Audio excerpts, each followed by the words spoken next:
Hello viewers, good evening to all. Today class is about regular verb and irregular verb. Already we have seen what is verb, what are the be form verbs, have form verbs, do form verbs.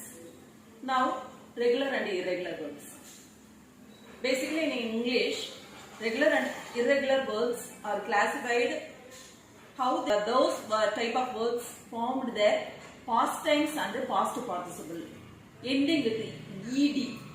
அந்த ending ed past tenseலயும் past participle அந்த verb கூடயும் ed அப்படிங்கிறது for example play played played, talk talked talked.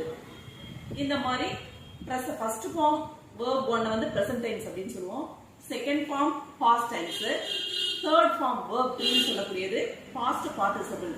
அப்ப past formும் past participleம் endingல ed add ஆயிருந்தது அப்படினா அது regular verb அப்படினு சொல்றோம். Same like that irregular verb அப்படினா endingல ed வராம those three forms are totally different. Unique-ஆ three forms different-ஆ வருது irregular verbs அப்படினு சொல்லுவோம். Teach, taught, taught. For example, teach, taught, taught. Take, took, taken. Go, went, gone. இந்த மாதிரி three forms different-ஆ வரும்போது அது irregular verbs அப்படினு நம்ம சொல்றோம். So now we are going to see about some more example about this. Take, took, taken. This is irregular verb. This is an irregular verb. Eat, ate, eaten. Drive, drove, driven. Write, wrote, written. Irregular verbs. Teach, taught, taught. Irregular verb. Rise, rose, risen. Irregular verb. Give, gave, given. Three forms are different, so it is also irregular verb. Cut, cut, cut. This is regular verb. Cut, cut, cut.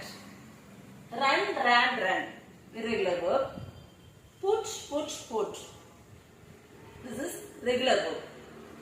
Keep, kept, kept. Keep, kept, kept. Irregular verb. Leave, left, left. Irregular verb. Buy, bought, bought. Bring, brought, brought. Irregular verb. Carry, carried, carried. Regular verb. Play, played, played. Stay, study, studied, studied. Regular verb. So, இந்த மாதிரியான verb உடைய form வந்து எப்படி இருக்கு, அது என்ன மாதிரியான verb அப்படிங்கறத நம்ம ஐடென்டிஃபை பண்றதுக்கு இது ஒரு க்ளூவா இருக்கு. Thank you.